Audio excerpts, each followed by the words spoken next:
Hello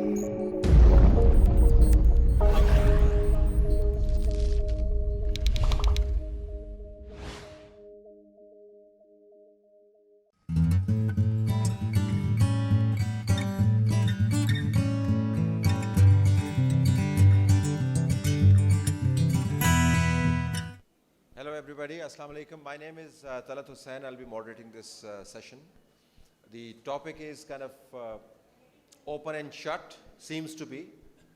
It's about pro-grades approach versus anti-grades approach. But our distinguished panelists, whose introduction I'll just give you in a minute, hopefully will take the debate much beyond this cliched way of looking at grades. Grades are important, we know that. Our lives seem to revolve around grades, but we also know that there's more to life than just grades. I think this is where the debate has to go. And then a couple of very interesting and thought-provoking questions. For instance, what if we don't have grades? What will happen to our academic achievements and careers?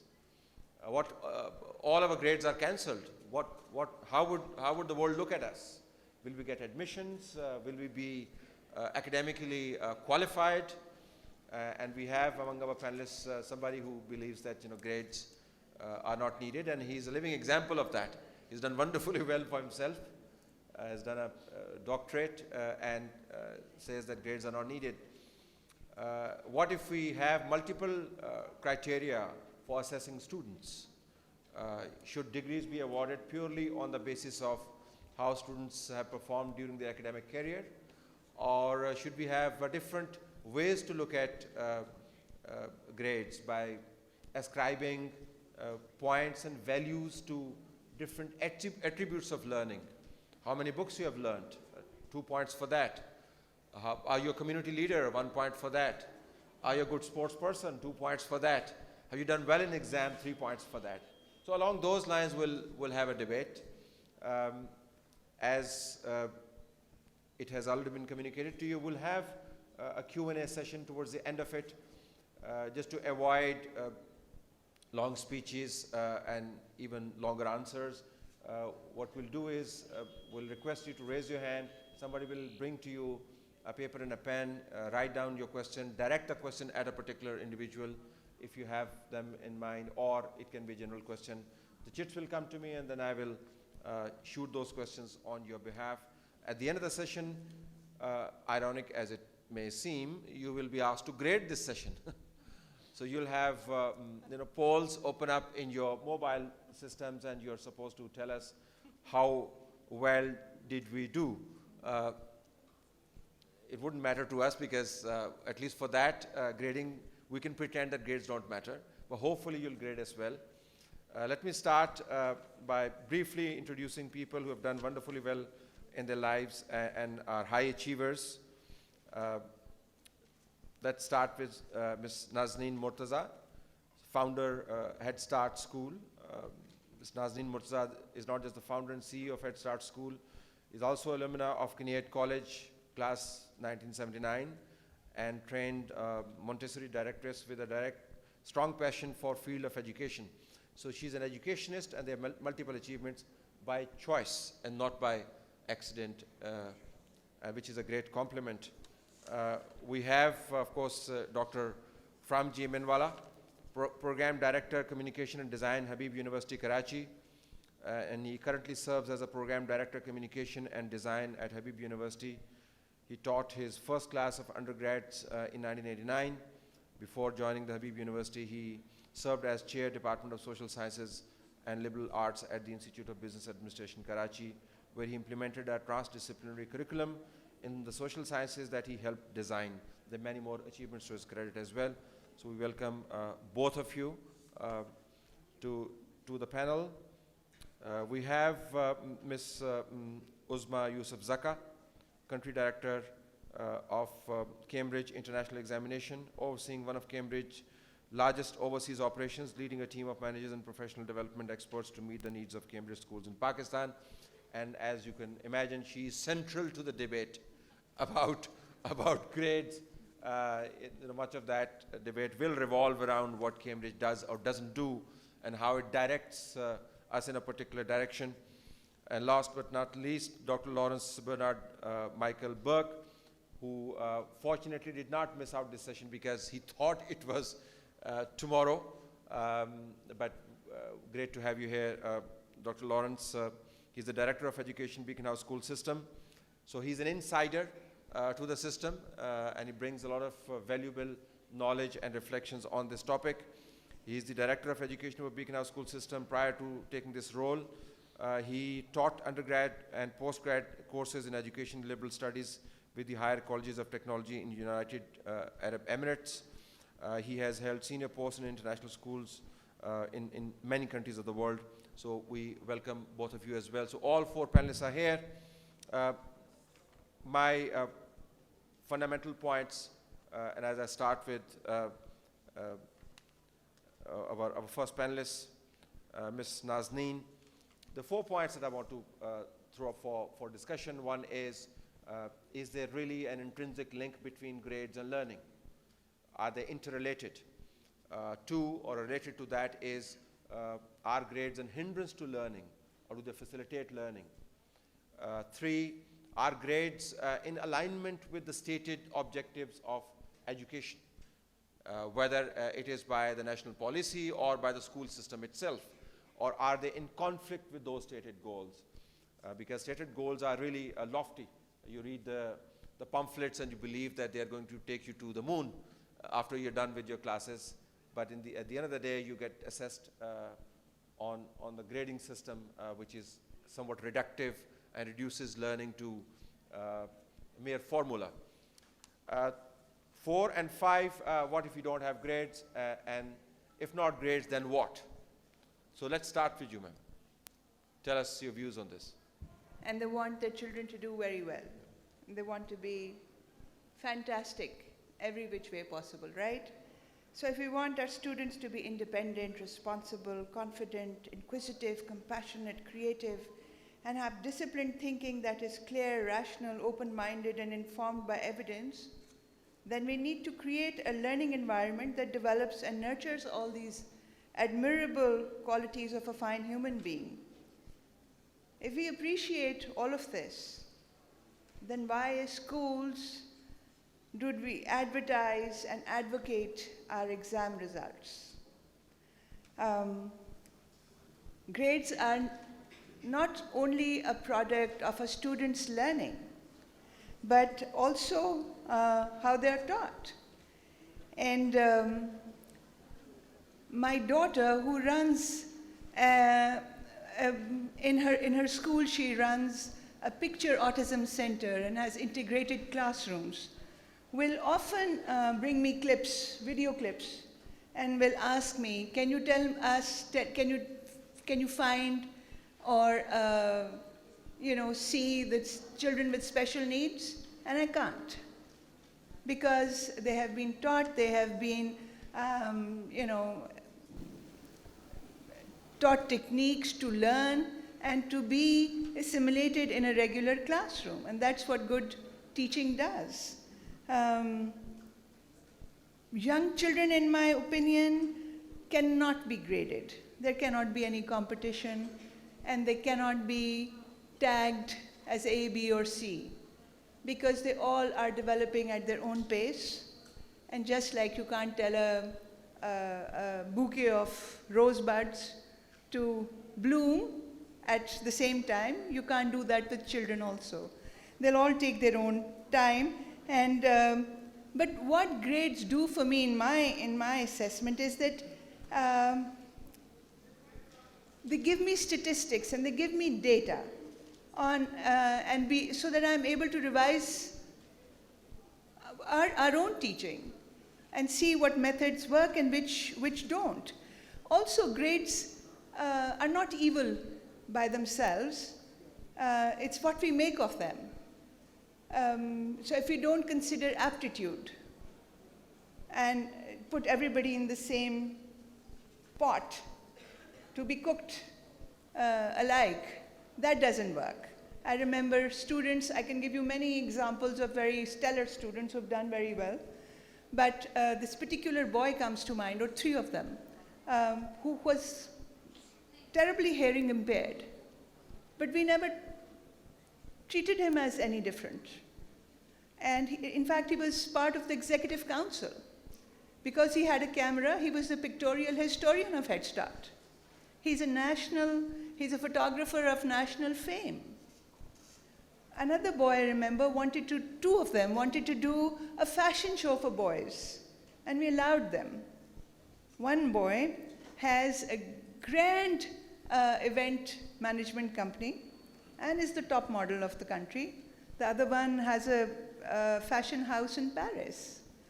On the other hand, we had a student who got the first place in the International Science Olympiad in the US, and is the youngest patent holder of Pakistan, but didn't have a single friend. So her assignment was that we all helped her to make friends. Our concern as educators should be that grades should not only be for maths or physics and biology, but also perhaps, most definitely, should include art and music and sports and community service, care for the environment, our place in the world, and how we interact with it. Those are all valuable things that a good school, good education must give you.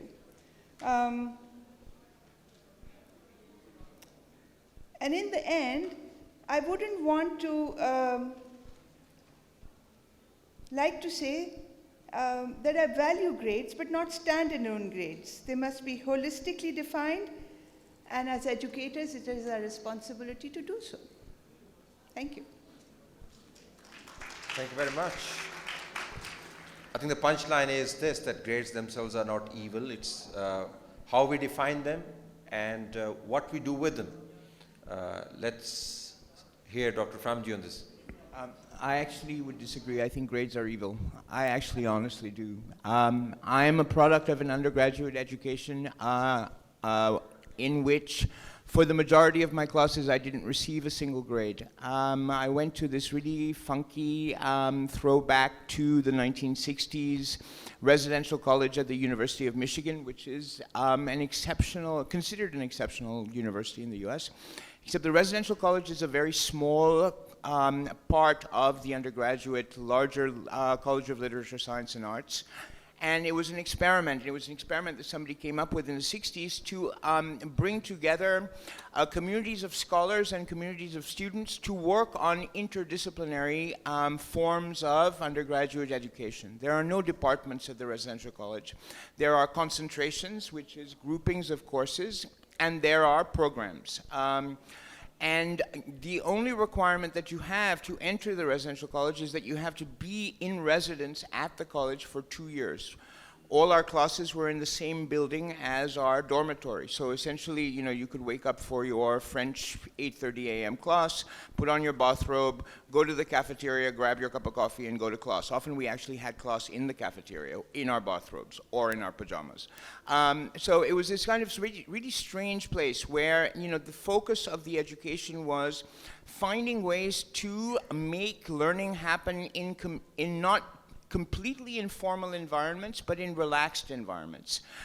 In environments where the pressure of grading was not the thing that students aimed for. It was an attempt to actually get you to think about learning and not where you were relative to your own speed or your own process of learning, of absorbing, of understanding, and of reflecting them back in the assignments and the work that you produced.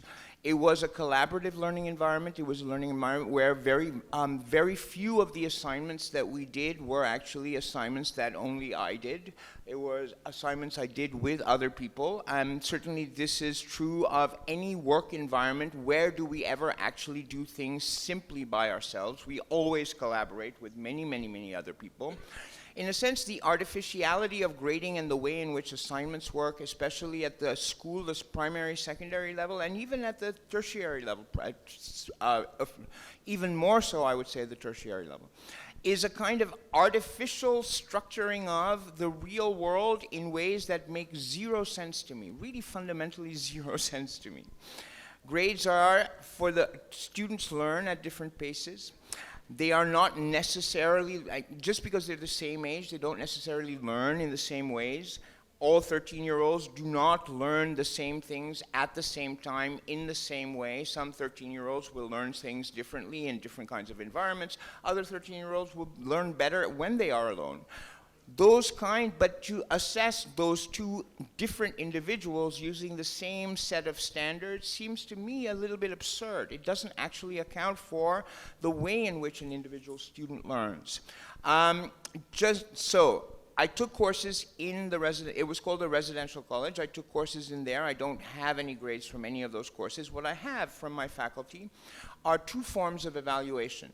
A short form evaluation, which is 3 sentences long, that went on my transcript. So my transcript is 8 cardboard sheets of paper with these short form evaluations literally cut out and glued onto the page on the boards of paper, and a long form evaluation which went to the student, him or herself. And the long form evaluation was a much more detailed version of the short form evaluation. Any course I took outside the residential college, I have a letter grade for. And you can pretty much imagine which of the courses I took in college I remember better and which of the ones I took in college I don't remember at all. Truly. When I read those evaluations, I actually get an entire narrative of my development, intellectual development and intellectual growth over 4 years.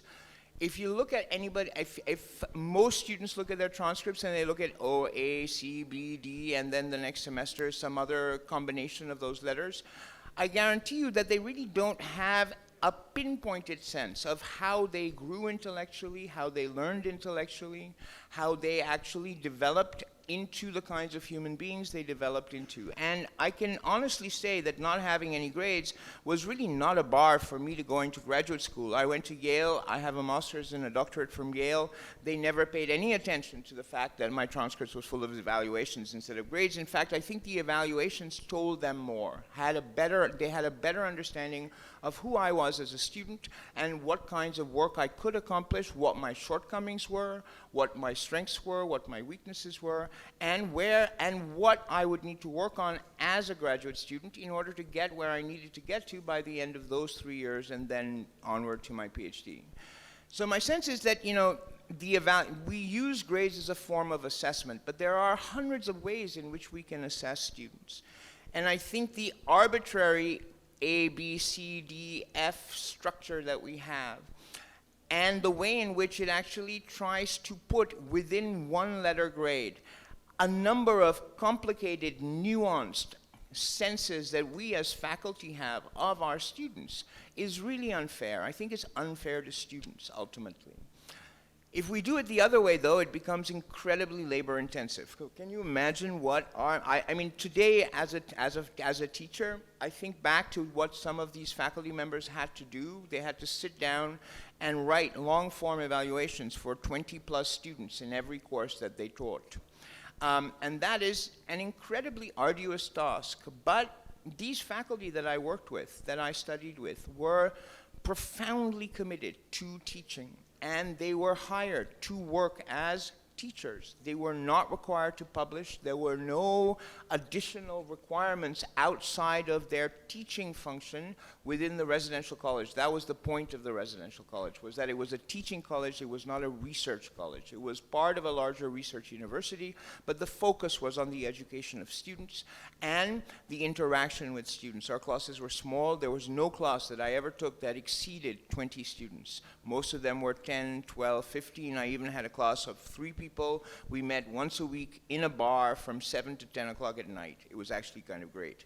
It was a very funky learning environment, but I tell you, I can say with assurance, I learned more, and I never regretted having gone to this place, which I actually selected on a whim. I checked a box on my application, and I had no idea what I was checking.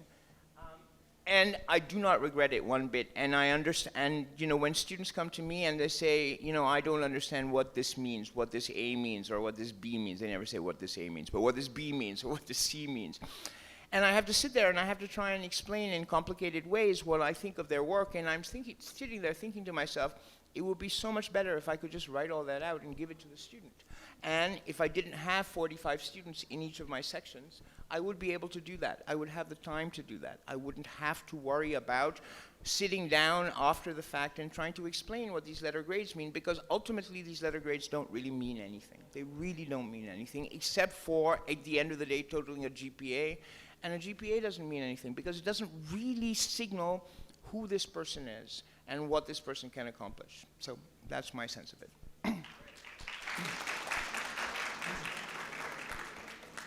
Thank you, Dr. Fremji. Grades are cool if they are turned into evaluations.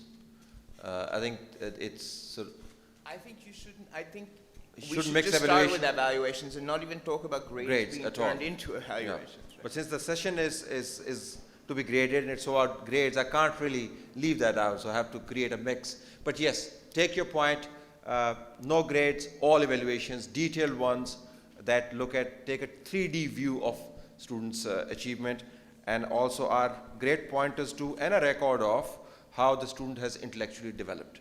To sum it all up, Ms. Uzma, go ahead. Thank you, Talat, and my fellow panelists have shed enough light on the subject already, and we have very strong opinions about if we need grades or not. And the fundamental question today is, do grades affect learning? I don't quite agree with the correlation, because if you are learning, it's the inversion of the complete purpose of learning. However, good learning does produce good grades, and I say that with a lot of confidence in a lot of research that we've done in Cambridge, which has one of the largest assessment research facilities in Europe. I'll give you an example of how learning is more important, how the development of individual is more important than a particular system, be it Cambridge, be it IB, be it the local system. I'm a product of about 8 federal government institutions in KP, but Khela, Kohat, Bannu, and so on. It didn't stop me from winning a scholarship at the University of Westminster, something which was awarded to 2 people from the third world every year, and didn't stop me from heading Cambridge examinations today. So I think it's how lucky you are to get good teachers. What kind of pressure do we put on grades? I think a lot that I learned and that I was able to apply in any educational context was what my teachers taught me in school. I never got great grades. There were times when I did, and I was very happy when I did, but not having out of the, completely off the charts grades didn't stop me. I think the other thing that we need to consider is when we're looking at the relationship between learning and grades, we need to assess some externalities. Why are grades so important? What kind of premium is our society placing on grades? And what kind of pressures is it creating? So ideally, schools and society at large is supposed to be a learning environment for young people where they can thrive and where they can work up to their best potential. But what have we become? We've turned both schools to some extent and the society and even, the family into a predatory meritocracy that destroys the confidence of young people. If you haven't got all straight A's, you're a loser. But that's not the case. So grades can come later, but the formative experience of social inclusion is incredibly important for students in their formative phases. The second point to consider is, why are grades important? Are all of our society's institutions paying a lot of attention to grades? Are we only rewarding grades? And if we are doing that, then there is a problem that needs to be reconsidered. If we can't completely broadly assess an individual, what he brings to a society or an organization or to a university, in addition to just how well he's done in that particular discipline, then we are losing out on a lot of rich human potential that could do wonders in a new institution. Secondly, I think the last point that I'd like to make on this particular issue is that grades tend to achieve these outsized places in society when it's too narrow in its economic focus, when we don't know enough about alternate professions, we don't know enough about things like employment avenues, what people can do and can't do. If we feel that grades is the only way of progressing, then we are going to put a huge amount of premium in it. Lastly, I'll just briefly tell you about Cambridge because, like you said, we are believed to be driving this, but we are not, trust me. So Cambridge provides a mechanism by which schools can assess and prove students' competence. And competence goes a bit further than skills because skills are very narrow. So these days, all around the world, the focus is on competence in order to deal with the unknown and be prepared for the future. The theme of this conference and so on as well reflects on that. So we try and do that in a fair, reliable, and valid way. We assess more than 1 million students around the world every year. And the fact that those assessments are respected by universities around the world and give a passport for success to enter the best places possible in the world, and an equal opportunity to a student taking an exam in Pakistan or in India for that matter, and somebody taking the same exam in Europe or the US, anywhere in the world, says a lot about the rigor and the validity of the assessment system we have.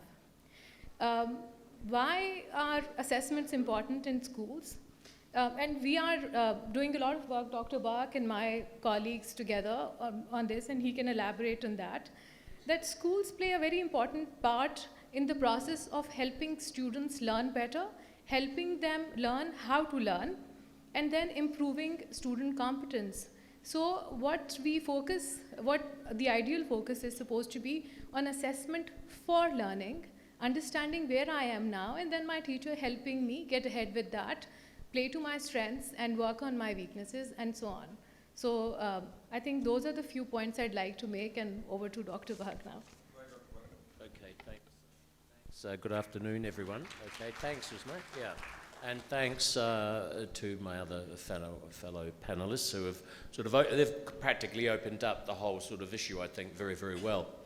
I probably sort of have quite a sort of varied viewpoint on all of this, because I don't think it's a matter of, it's too simple to say, how do grades affect learning or do grades affect learning. I think we've got to unpack it. I think the current system is problematic and it needs to be reviewed and looked at. But I want to sort of go back a little bit, because I want to just sort of start probably by talking about learning, yeah?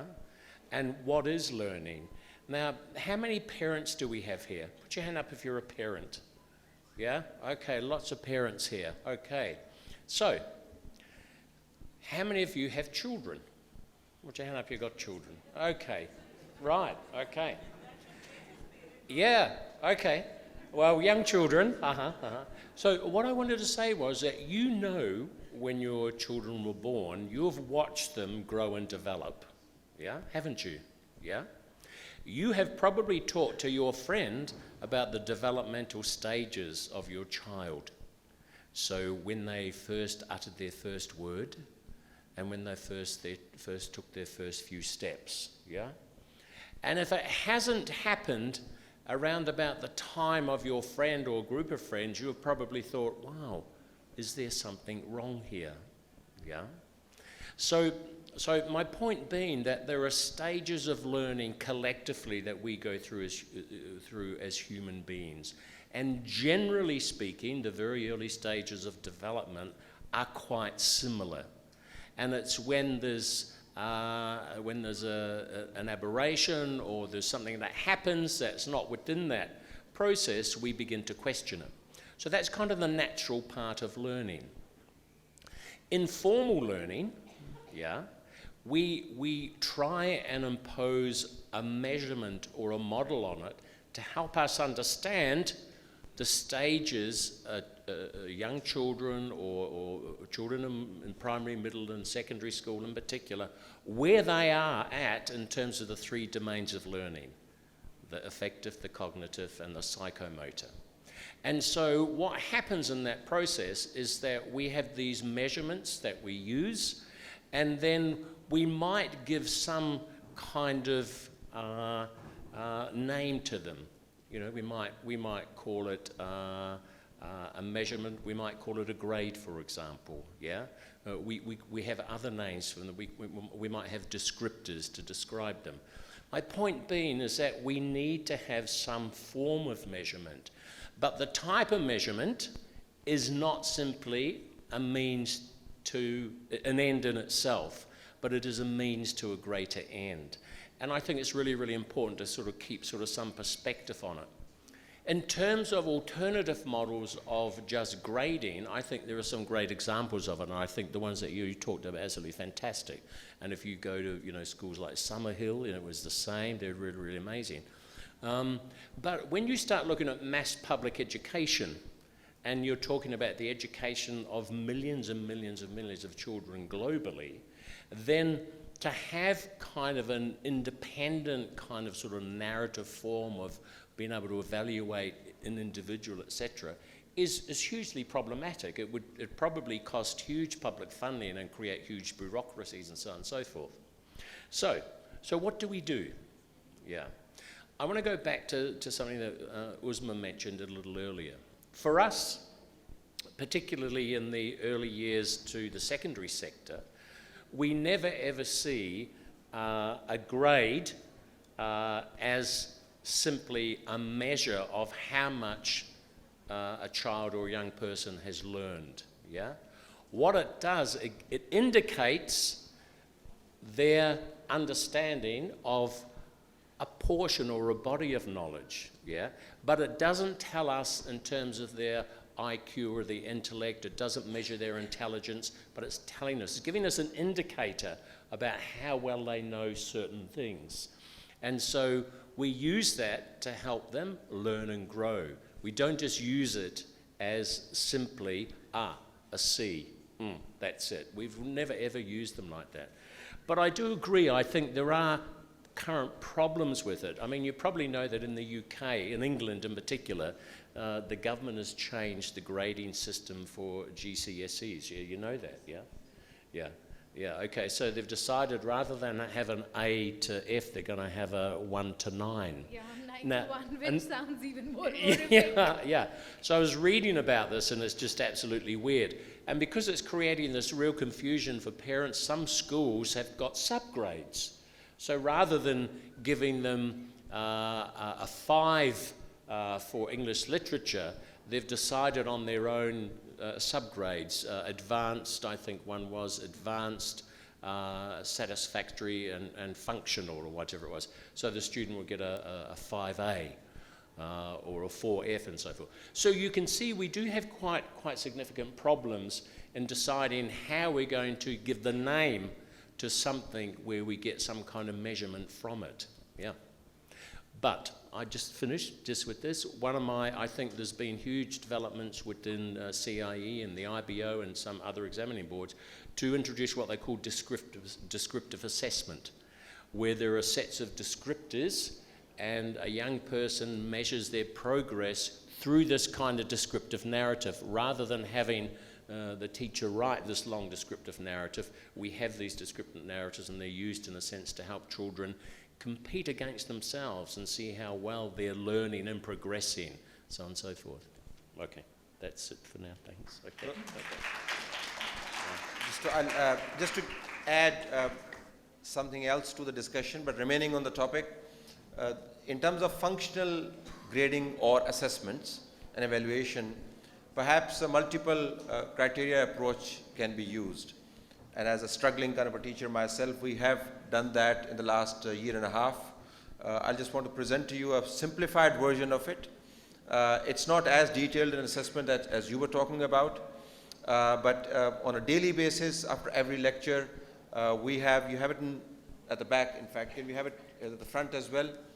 We have created speedometers of daily progress, and we have, this is like 5 different types of assessment and evaluation points, but there are more than them. There are about 15. I'm only giving you a simplified version of it. And the student is then assessed on the assignment given. That's the evil grade that we should not have, but since we do have them, might as well live with it. But in addition to that, we have added different layers of assessments. So looking at the ability of the student to relate to the text, that itself has subsets of assessments. Whether the student is able to express himself or herself, what is the level of presentation, confidence, what is the potential itself, and potential itself can be defined in a very broad way. We're trying to develop this into a more dynamic, computer-based evaluation in which we keep on feeding detailed assessments, and then the computer is going to adjust the arm of the speedometer accordingly. And at the end of every session, students can be given a very detailed speedometer reading of how well they have done. And we discovered through this experiment that grades did not reflect the students' actual potential at all. Some of them were really good at reading, others were excellent in terms of presentation, yet others were superb classmates and community leaders, and their IQ levels were to be tested at different levels. Can I comment on that? Because I think there's some misunderstanding here, because grades are never ever meant to assess a student's potential for learning. They're not. You know, any kind of psychometric test will do that, but grades are not around to do that. They're just a marker, an indicator of where a student is in terms of a specific body of knowledge. And I think what's really interesting about this debate, I mean, if you move it out of education and you take it out into the wider world, we're all measured against certain competencies, yeah? You know, the thing is, not everybody can be a chess champion or an Olympic runner or a great artist or a musician or and so on and so forth. So there's always a sifting process that we go through so we can find out who is the best among us, yeah? And I think teachers and teaching and learning, we have a huge role to play here, because in the learning process, as Uzma talked about, we talk about formative assessment, yeah? And in that process, to be able to help children and young people to learn, rather than telling them this is your grade, this is a part of modern pedagogical practice, and it's a very, very important part of it. And it requires a lot of teacher training, student understanding, parent understanding, and so on. Oh, absolutely. Yeah? I was only talking about the applied side of it. We understand very well that grades are not to reflect the totality of a student's potential, but unfortunately, as the first speaker had pointed out, this is what we have reduced the grades to, or reduced the students to. So we try to fit in student potential into the grades and then begin to say which is wrong. That's not how it should be. Are you talking about a specific school or a school system or country and so forth? Because I know that. I teach at 3 schools, so I'll just leave out the names. So you're talking in Pakistan context? Absolutely. And that has to be the context in which this debate is set. Go ahead, Dr. Famji.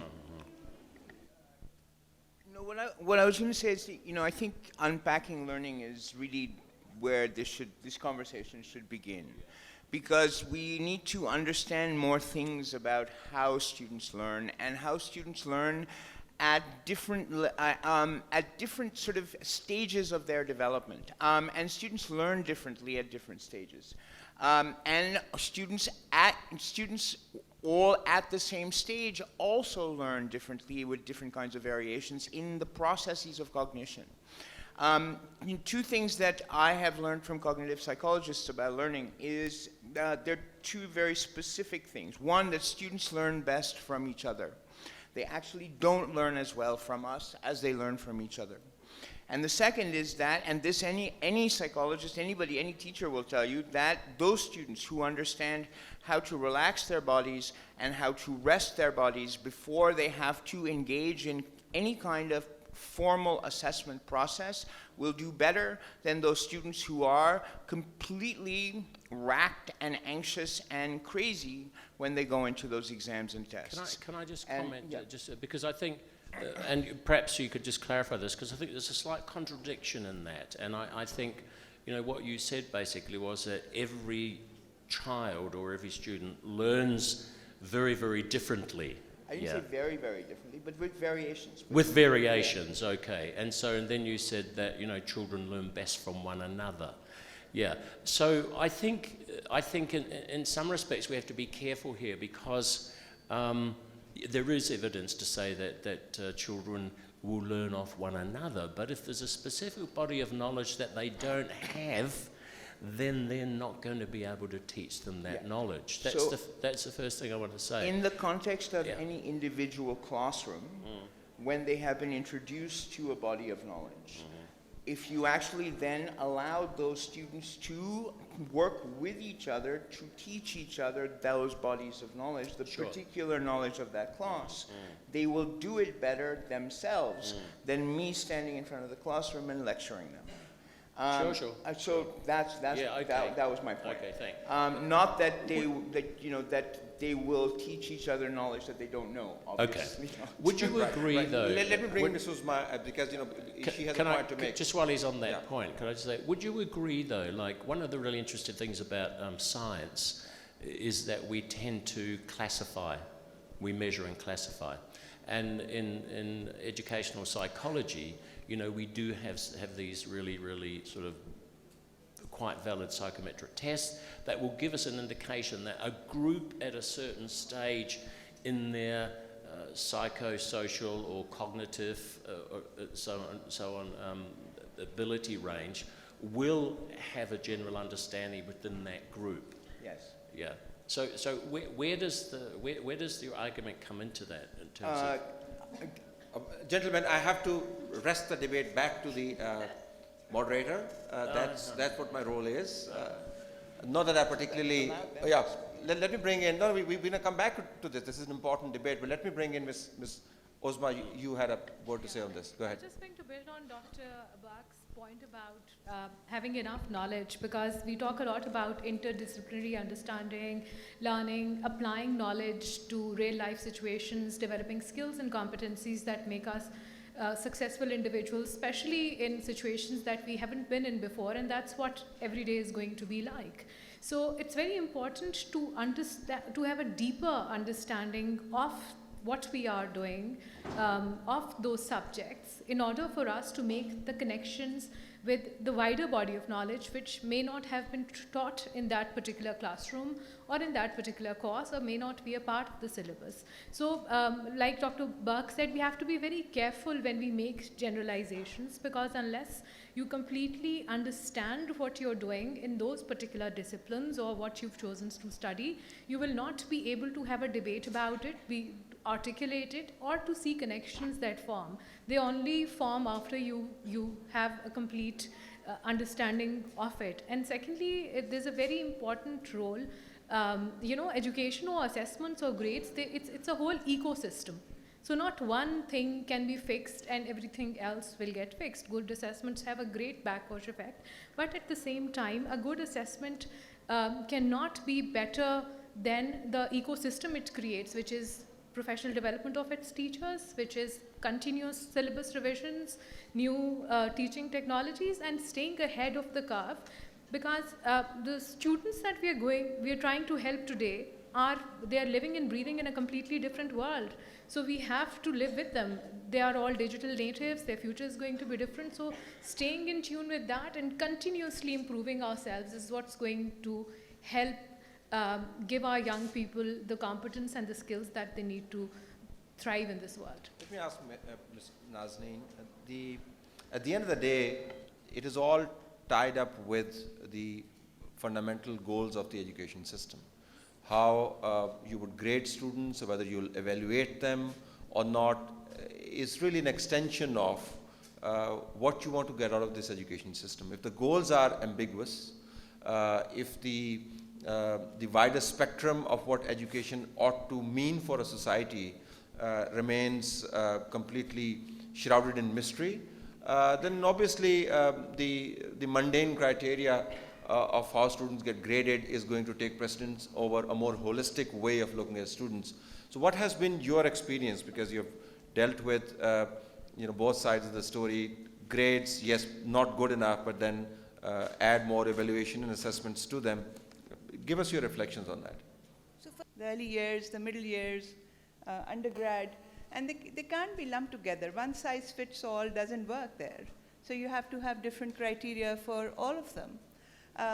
In Pakistan, in schools in Islamabad or Pakistan, where we have a lot of limitations in terms of teacher training, facilities, the large classrooms, and we have to work within that. And the most important thing is to help children succeed. And the role of a good teacher, and how lessons are taught, and how individuals are taken into consideration, and what their strengths are, and helping them, and making learning available and easy, and breaking it down is really the role of educators. And schools need to define what their philosophy is, and how they're going to ensure what role and what value and how we achieve grades, and disseminate that to the teachers, hold them accountable for that. I think that's really important, because children do learn differently, and there is within, with all our constraints, there is a lot of room to help children. And in the end, you can also tell them how to get that good grade. What are they going to do to earn that? And I think what is really important is not to have a final grade. There should be provision to be able to improve your grade. So, in my first try, if I got a B or a C, if my tutor tells me, look, you've missed out on this.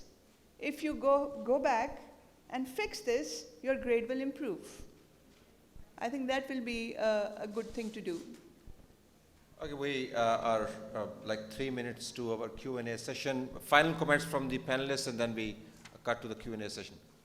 Dr. Burke, would you want to have final comments?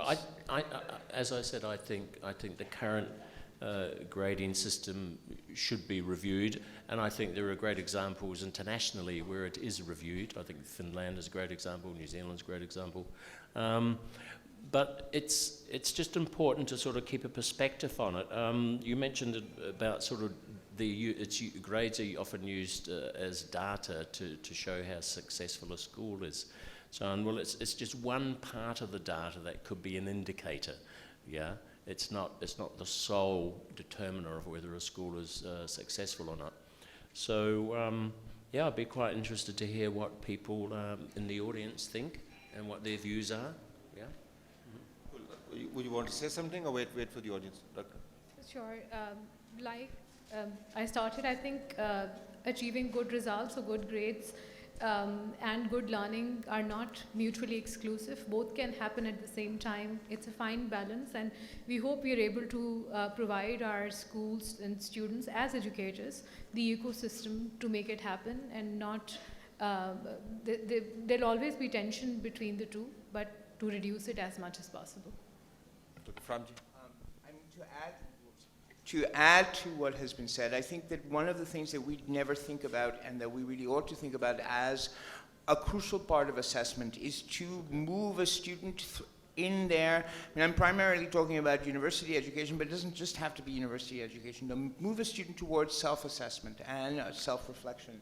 That the student who is self-critical, self-aware, self-reflective, and can assess themselves well and comprehensively is almost always going to learn better, and almost always going to be a better student, and a better student in the world outside of the educational context. So, all right, that's great. Thank you very much. And all those who have sent in the questions, there are a million questions, and I need to somehow not grade them, but categorize them. One set of questions, and I read just 3, relates to, are grades not helpful in telling the student that he or she needs to work in a particular way, in a particular direction? So they're more like pointers and helping students.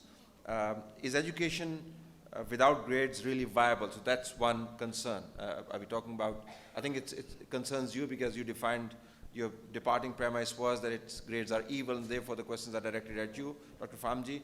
And the other is, as most of you agree, the grades affect learning in a negative way, then please suggest the way forward, keeping in view the Pakistani, that is the local context. Third is, again related to the same set, if not grades, then what? I think you did dwell on it in some detail. I think we need to We'll start with you, Dr. Famji, and then get inputs from all the panelists. Go ahead. You know, I think there are many different forms of assessment, and I think there are many different ways in which we assess our students, both formally and informally. Grades are the formal aspect of a sequence of assessments that begins pretty much beginning in the first day of class. We are responding to our students in class all the time in perhaps more obvious and less obvious ways. And our more perceptive students pick up on those forms of assessment right from the beginning of the class sessions in which we engage them. Grades ultimately are our formal way of saying to a student, here's where you are relative to everybody else in this particular room, in this particular semester, or in this particular year with this particular subject. But grades are only that for this in this geographical space, in this historical moment, with this cohort of individuals. Here's where you are. But that doesn't really mean much relative to an entire cohort of, say, 7th graders or class 7 students across the world who could, in fact, range in many, many different ways, in many different forms of learning with any particular subject. So what I'm trying to say is essentially that there are many different things to learn in, say, a biology class. And certain students will excel in particular aspects of biology, other students will excel in other aspects of biology. And in some ways, we have to then measure those two different kinds of learning and articulate them in some report card with a particular letter. I find that really disconcerting, and I don't find that particularly useful. That's the point I'm trying to make. And if I could write a descriptor or a 3-sentence evaluation for that student would have a significantly better idea about how he or she did in the context of this particular subject and this particular class than they would if they got a B or a C or a D+. That's the point I'm trying. Could you just go back to that question that was the one that you read out? That's the one we're responding to, yes, sorry. Was there an alternative? Are grades not helpful in telling the student where they have to work hard? Yeah. And the other is, if not grades, then what? Yes. I think we're always going to have them.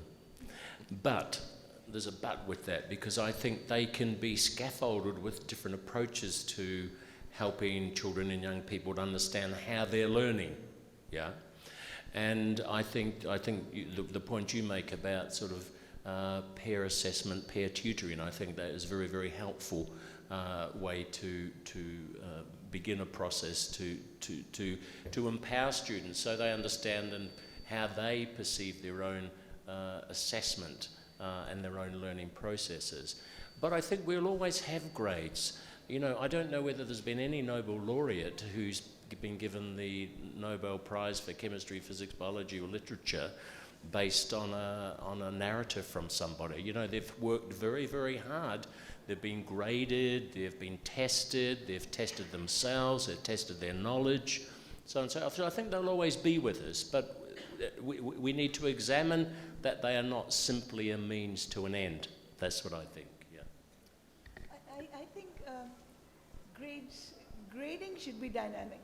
So it shouldn't be just one kind of activity that you're grading on. So for suppose in middle school, it could be group activity that you get graded on, it could be a project that you do, it could be a presentation, and it could be a quiz.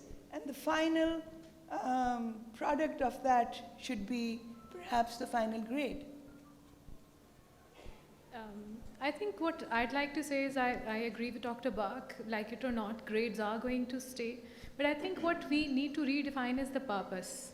And I think, especially Talat, you pointed to the Pakistani context, and I think it's a bigger societal issue than just, the education systems and the schools that run them. You know, if Oxford University is asking you to submit results for 3 A-levels, why do we insist on doing 21? Why do we need that? Why do we need grades like trophies? We don't need them at all. And also, I have some teaching experience also dealing with parents, and I think my plea is going to be to parents, don't come to the school and tell your teachers, you said my child was brilliant, but he's just got this grade or that grade, or he hasn't stood first in class, your child is still brilliant if he isn't the first in class or if he hasn't got all straight A's. So I think there's a wider issue, especially in Pakistani society and South Asian context, where we put far too much premium on grades than they actually deserve. Thank you. Okay, there are many great questions, and I apologize because the clock is kind of ticking and it's 4 minutes, some seconds to go before we end this session. The one relates to children's different talents. And I think before we, in the huddle, we did discuss this. And the question is, some children are bad in exams or average, but otherwise they are outstanding at what they do. How do you judge them, the children? How do you grade them? I mean, are they good students or bad students or good citizens, or I mean, they have potential? What would be the assessment criteria? The first thing is to not judge them, right? The other thing is that, in my opinion, if I have a child who's very, very good at whatever he does or she does, I would really like to teach them some test-taking skills also. Because it's good to be good at everything, right? But if there is a problem and they really can't take a test, then you have to look at another way of testing them. The testing, perhaps, or the assessment rather, has to change. The evaluation has to change, and you can evaluate them in many different ways. There doesn't have to be only one kind of assessment. You want to add anything to this? Yeah, I think it's a very, very important question to ask, because not everybody is going to be equal in their understanding of different facets of knowledge and different aspects of life and so forth. And I think part of education is to guide young people towards an area where they can discover their potential and their strengths. But also, I also think it's really important for educational institutions and teachers to be able to encourage students to have sort of an intrinsic motivation in their learning. And if they are not particularly, when you get into sort of middle and secondary school, you begin to find that there may well be a pattern across different subjects, maths and science, for example, where there are clearly learning issues and so forth. Well, part of the education system and part of teaching and learning is to help to identify those and help students to gain greater understanding. But it may well be that their strengths could be in other areas, and that's part of what education should do, is to guide young people into specific areas where they can discover their areas they're really strong at. Yeah. Just to add another dimension to it, another great question, this relates to the teachers. We all agree that evaluation systems have to be holistic, but our teachers, again, in the applied context of Pakistan, really are kept to understand how holistic evaluation is done. Our teachers really are kept to know and study the child's various dimensions and progress. And if they don't, I'm just extending the question now, they'll end up only grading them. Do we need to educate teachers? You know, we've done within Beacon House, we recently introduced the International Baccalaureate Primary Years Program and the Middle Years Program and the IB Program. And there's a very different conceptual understanding of learning and teaching and assessment, yeah? And so we've spent a lot of time training teachers, helping parents and students to understand the learning process, yeah, and helping children understand how they learn, rather than that learning's been something that's been done to them. And I have to say, our teachers have really embraced the differences and the changes, and have worked very well together. Yeah, I'm just pointing. We have one of our PYP coordinators here. Yeah, yeah. Yeah, Dalit, putting it back into the Pakistani context, your fundamental answer to the fundamental question is, our teachers have great potential. They're brilliant teachers once you give them the support and the training that they need. But overall in Pakistan, we don't have enough teacher training facilities, professional development opportunities for our teachers. If you look at high-performing jurisdictions like Singapore, for example, they have a national teachers university where everybody goes. So all the teachers have similar opportunities of developing themselves, and then when they go out to schools, you see a consistency in standards, you see achievement. What we are doing in Cambridge to support our teachers is, Beacon House is actually running one of our largest professional development programs.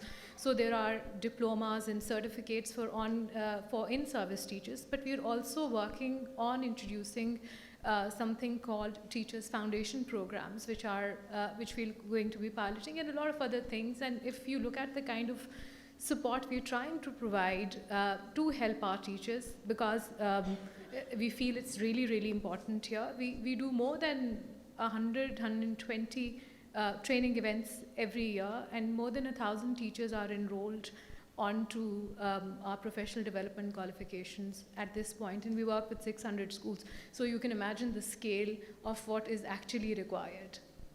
And I would really like to request the powers that be that, you really can do so much after you become a teacher.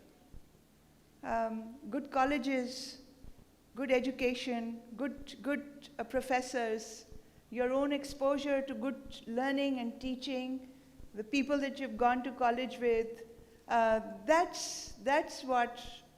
must be in place for then the teacher training to kick in, or for conversations to begin, or to be accepted or to be practiced. Yeah, I think that, we need a government that actually makes an investment in education, that actually believes that education is important, and that spends more than 2.5% of the GDP on education in this country. It is just absurd that we do not spend more on education in a country where 50 million children are not in school. It makes zero sense to me.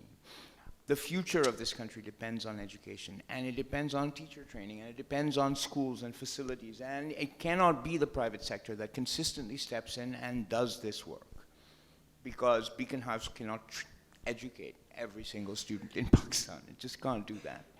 So part of the problem is that, and it's a government that doesn't understand why education is important, that sets up institutions that govern education, that look over education, that does not understand education. So you have an HEC that doesn't understand what the hell it's doing, I'm sorry, but they really don't. They functionally don't.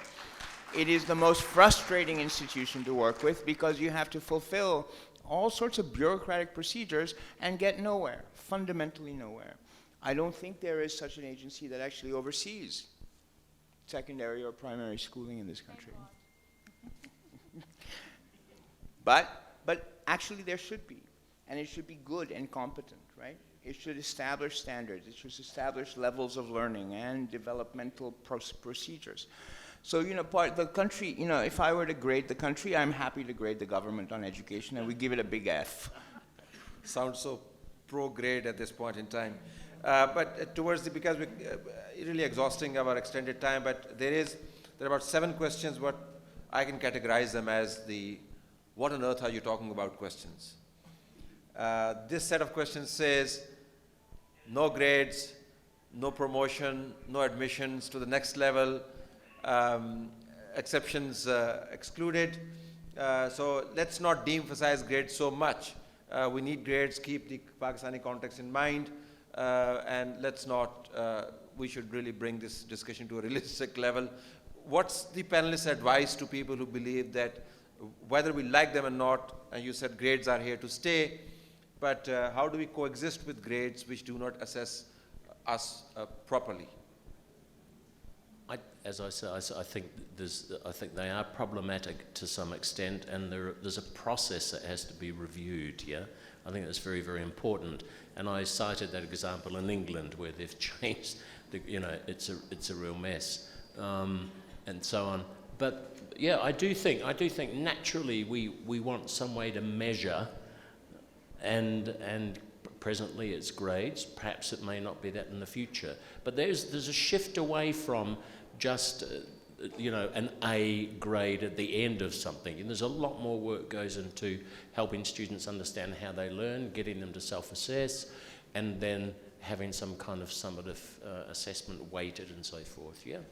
I mean, I think one of the things I used to do in some of my introductory courses was actually not give any grades on individual assignments throughout the entire semester. Give significant feedback on essays, projects, work that they did together, presentations they made, but never actually a letter grade. And at the end of the semester, every student in my class was required to write a 1.5-page self-evaluation of their work, bring in a portfolio all the work that they had submitted with all of the feedback I had given them, and then to assign themselves a grade and have a conversation with me about the accuracy of their assessment.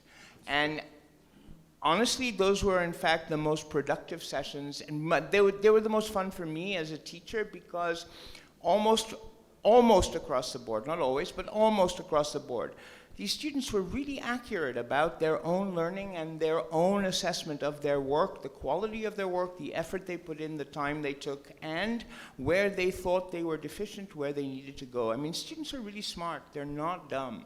And if you give them the opportunity to do these things, they will do them. And this is one way of grading without actually grading, and doing it in a way so that a student understands fully what their accomplishment was and what their shortcomings were. So, you know, that's one way to do it, I think. All right, we really, like all good things, this too must come to an end. Thank you very much, all the 4 panelists. More than that, the audience itself, so we can all clap for, we clap for the audience, and the audience claps for the panelists. So thank you very much.